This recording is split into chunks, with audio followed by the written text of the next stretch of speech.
Tiedä näkyykö miten toi vanha kirkko tuolta, mutta elikkä tämmönen vastavalo on kuvattuna. Ja siellä näkyy uusi kirkko.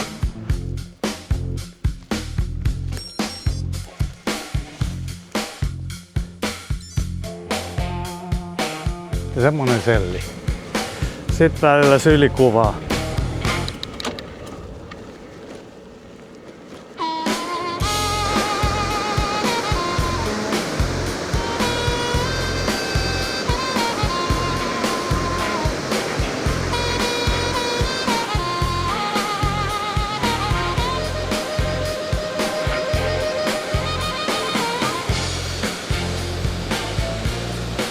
Vilkastaas tänne mun.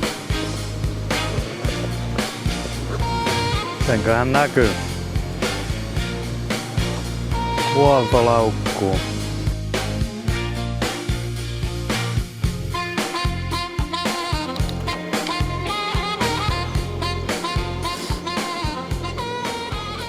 Hello ystävät. Ja taas mennään. Tänään sähköavusteisella taas liikkeellä. Aamukahvi yhteydestä ja sitten lopullisen reitin Karminiin ja mennään sitten sen mukaan. Ja ainakin suurimmaksi osaksi. Ja niin kamera-asetuksista alkaa löytyä jo oman mieleistä. Vielä pientä hienosäätöä. Ja mikrofonin kanssa sama juttu. Yllätti kyllä positiivisesti jo viime kerralla toi, kuinka hyvin tuulenkohinan eristää toi voimakkain asetus. Ei olisi kyllä uskonut, että siitä tulee vielä sitten linnunlaulukin jossain paikoin läpi ihan. Ja no tietysti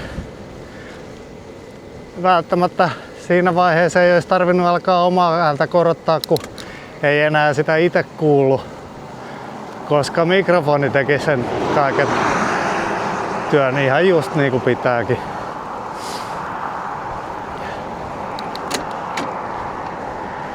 Ja tänään siis ensimmäiseksi mennään Sipoon kirkon ohi ja pikkuteitä pitkin mennään Lahankoskelle. Komea paikka, kävin siellä viime syksynä kuvailemassa normipokkarilla. Tänään ei välttämättä värit ole läheskään samaa luokkaa, mutta koski on varmasti ihan kuvaamisen arvoinen. Ja sieltä sitten tullaan Pornaisten kautta takaisinpäin ja noita pikkuteitä edelleen. Semmonen edelliskertaa pidempi retki tällä kertaa, mutta mennään taas reippaan aamupalan voimiin ja välipalaa tuossa matkalla sitten taas. Eiköhän sieltä taas joku näköinen paikka löydy, niin kuin viimeksikin. Mutta sen pidemmittä puheitta käännetään taas kamera toisinpäin, niin saatte tekin nauttia noista pikkuteistä. Jatketaan.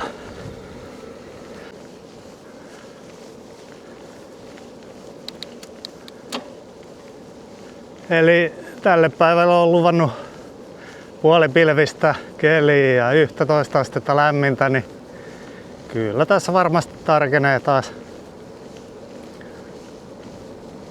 polkea ja nautiskella.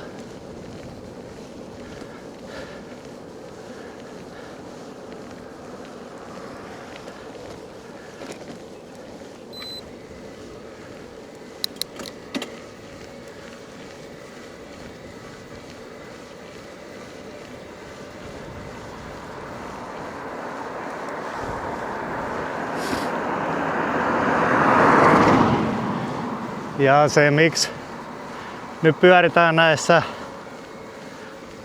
mulle vähän tutummissa ympäristöissä ja tässä suht lähellä kotiin, niin tosiaankin tarvii opetella noita ja hakea vielä noita kameran säätöjä kohdilleen ja pientä hienosäätöä tehdä. Vaikka sitä se tulee varmasti jatkossa olemaan ihan pidemmällekin.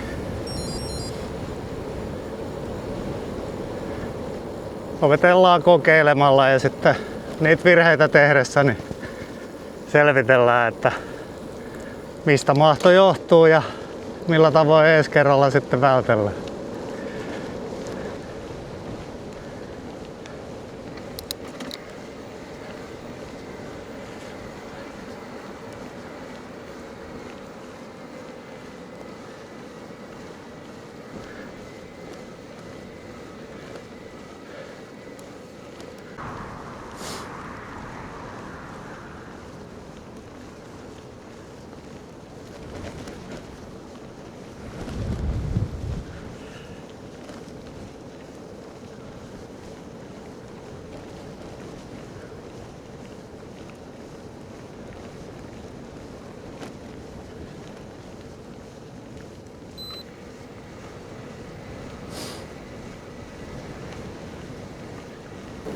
Elikkä siinä näkyy Sipoon kirkko.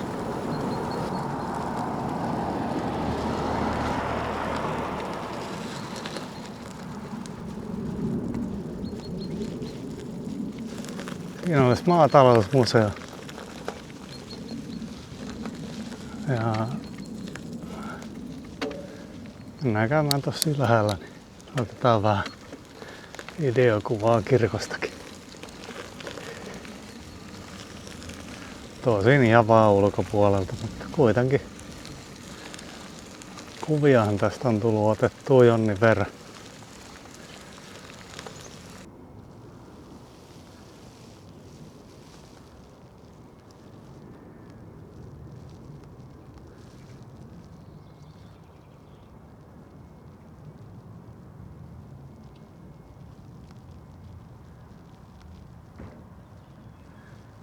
En tiedä näkyykö miten toi vanha kirkko tuolta, mutta ehkäpä sitäkin keritään tässä käydä vilkaisee. Ei oo kuitenkaan niin hoppu. Vapaa päivä kuitenkin taas.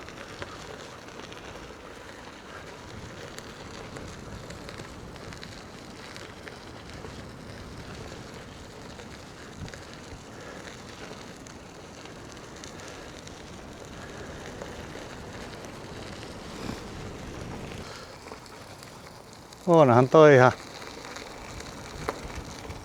Ja muutenkin tykkää kyllä noista kirkkoja kuvailla. Silloin kun ohi mennä sattuu näkyy, niin ne on kuitenkin semmosia vanhoja rakennuksia, mitkä yleensä pidetään kunnossa. Elikkä tämmönen vastavalo on kuvattuna. Ja siellä näkyy Uuskirkko.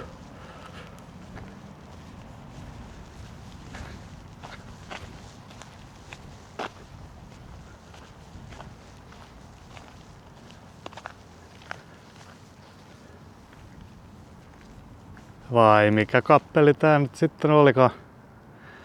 Pistän sen teksti taas tohon videon kylkeen, niin tulee sitten varmasti oikein.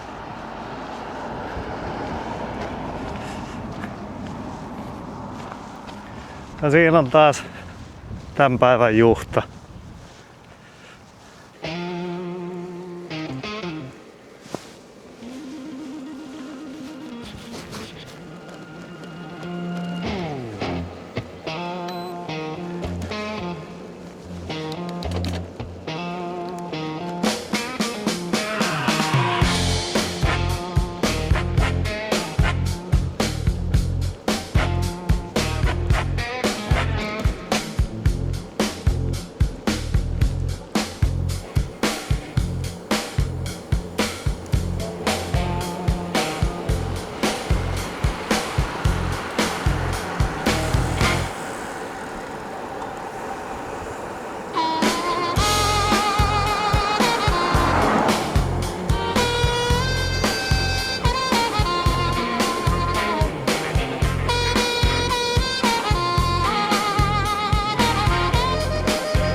Ja semmonen selli.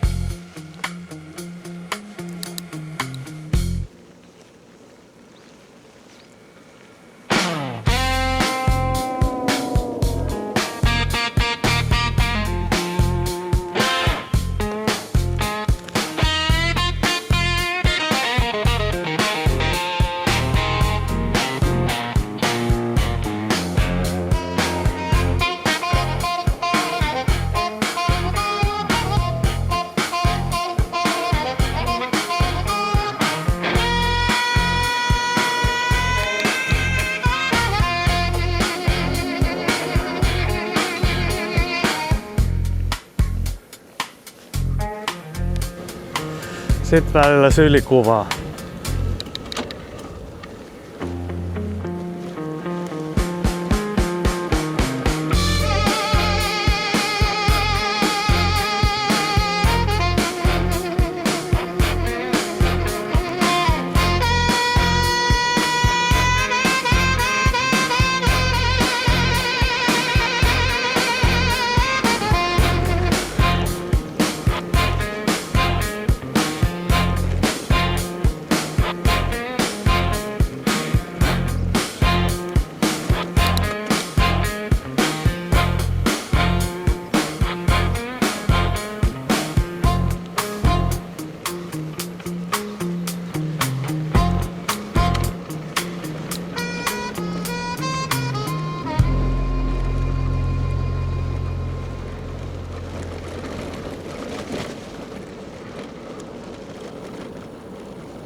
Ja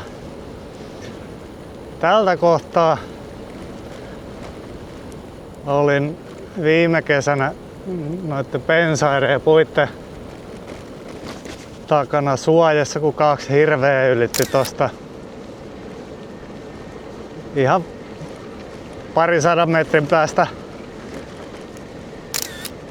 tien ylittäjä. Sonni kyllä haistoi ja katteli pari kertaa, että missä on. Ihan selkeästi painus.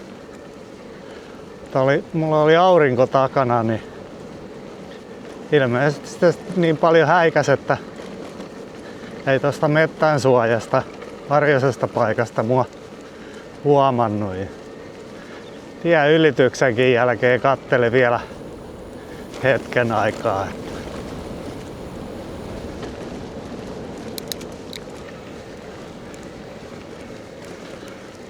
Tää on kyllä ylvään näköinen eläin.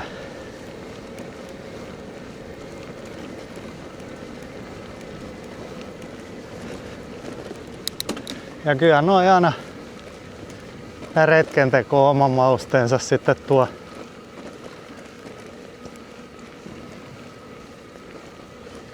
Pääsee noita mettäneläimiä näkee vähän lähempää.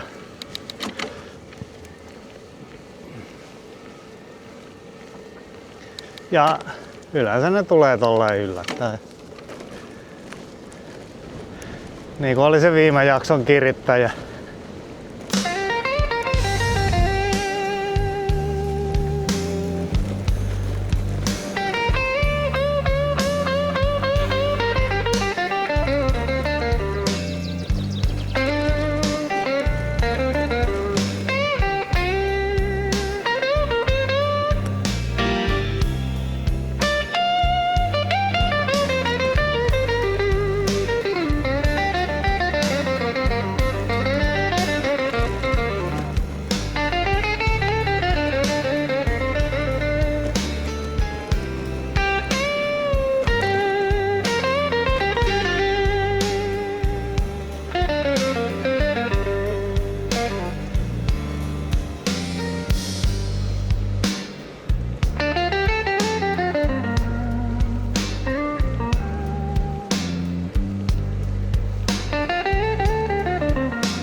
Elikkä siinä on koski.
Käydään kattoo tuolta vähän alempaa juoksusta. miltä sieltä näyttää. Ja miten sinne pääsee.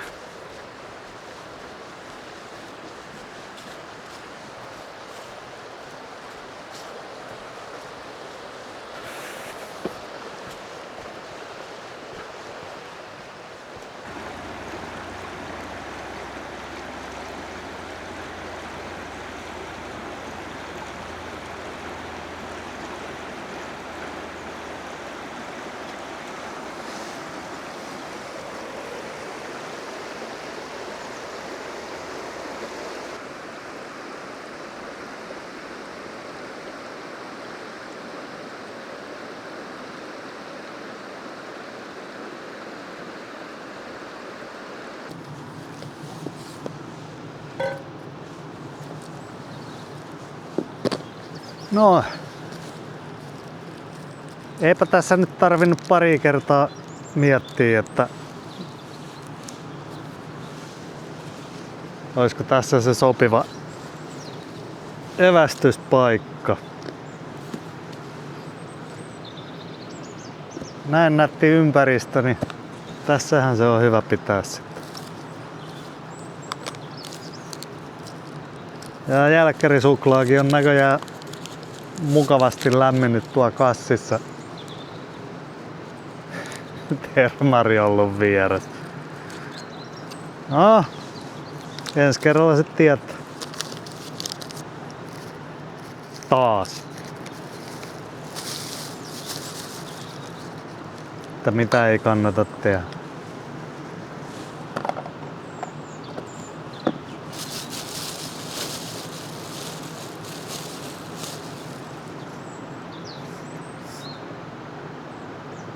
Ei tää pullonkylki kyllä niinku, en tiedä sit mikä on.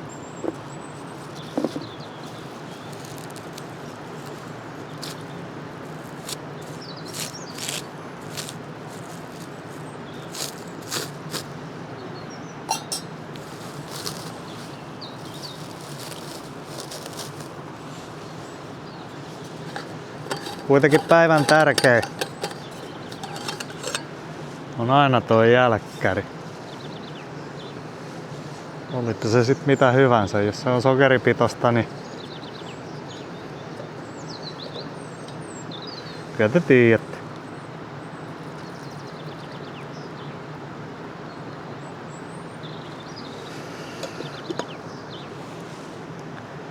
Mutta sen pidemmittä puheitta, muuta kuin aletaan syömään.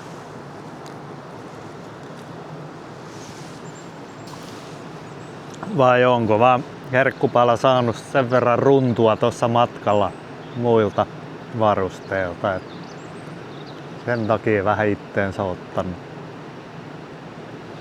Hyvin mahdollista sekin. Ja jos tässä nyt välillä itse tulee maininneeksi ja puhunees fillaripäiväkirjasta tai ohjelman partasuusta, Halttusen Jaskasta, niin mainittakoon nyt tässä, että ihan kyllä siihen aihettakin löytyy. Suuresti ihailen ihmistä, jolla omasta takaa löytyy varmasti projekteja ja muita juttuja ihan kiireeksi asti, niin pyynteettömästi ja yleensä pyytämättä on viittinyt vaivautua jeesaamaan ja heittelemään tipsejä tämmöiselle tuntemattomammalle ihmiselle.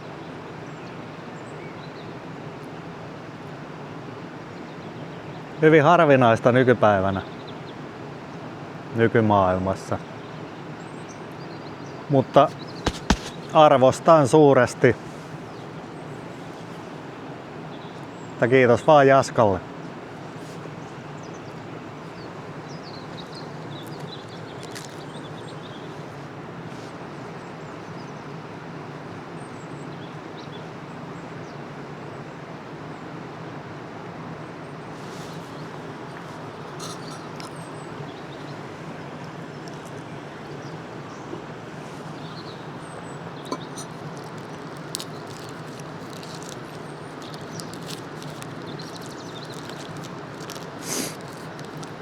Joo, sitten ei muuta kuin suut makeeksi.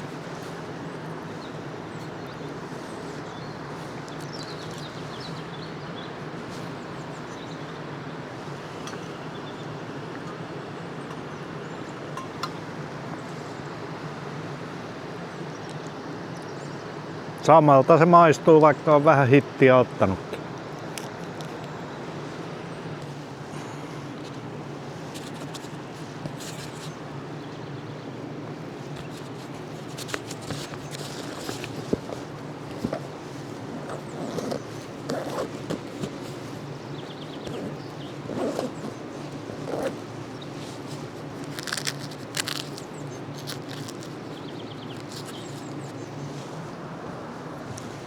Että semmoset eväät.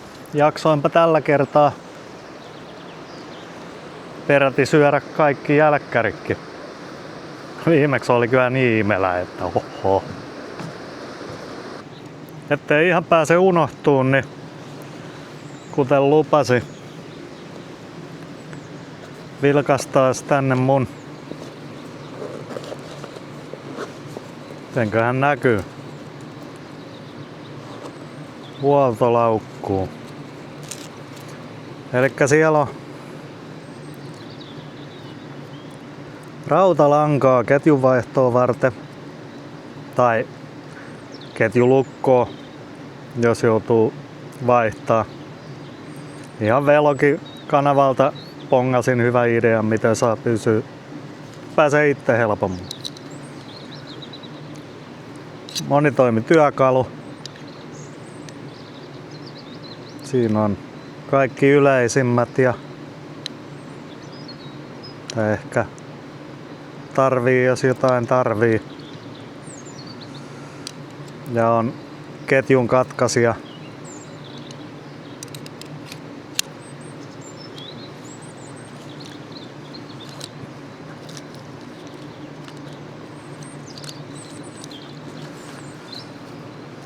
Sitten täältä löytyy tietysti niin, siis toi ketjulukko oli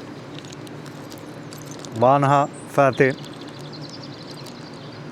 mutta siihen on uuteen ketjuunkin ihan oma olemassa nyt. Ja sitten on pyöräkohtaisesti, mä vaihdan nää. Tässä on Helkama ketjulukko, vaihtajan korvake.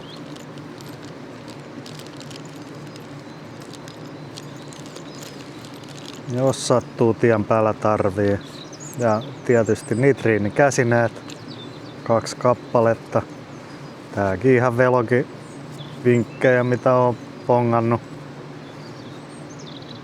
Jos pyörähuolto kiinnostaa, niin sieltä hyvä katsoa. Suosittelen. Vaihtokumi, sisäkumi siis. Ja työkalut renkaan irrottamiseen.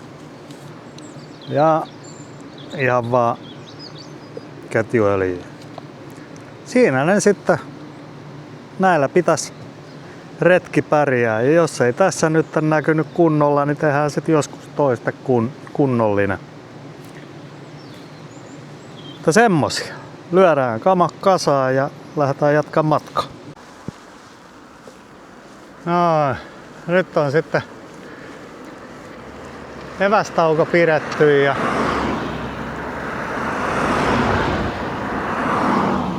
jatketaan Pornaisten läpi ja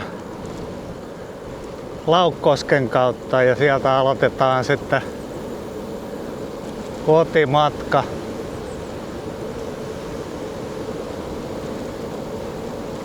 Laukkoskella, jos on helposti saavutettavissa pyörän kanssa, niin käydään vielä Hiidenkirnut kattoo. Kerran siinä reitille osuu ja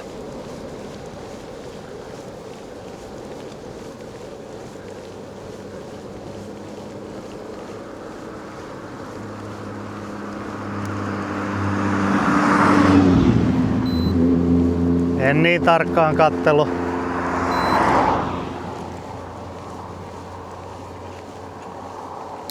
Etukäteen, että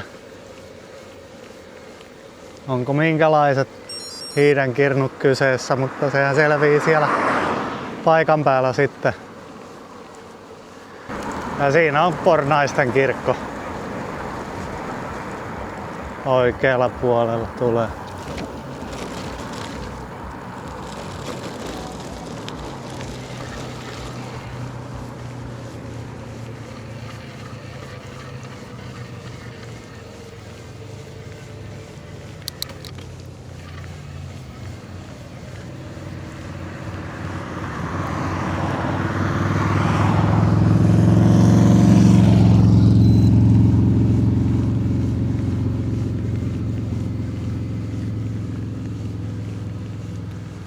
Katsotaan, jos sen sais tosta nätisti kuvaan. Otetaan sen verran.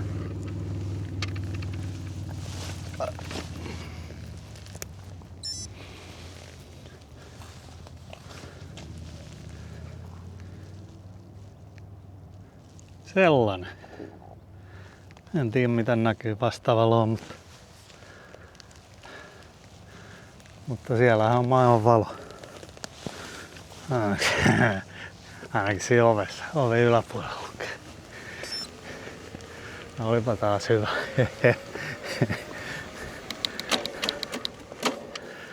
Kylläpä kyllä.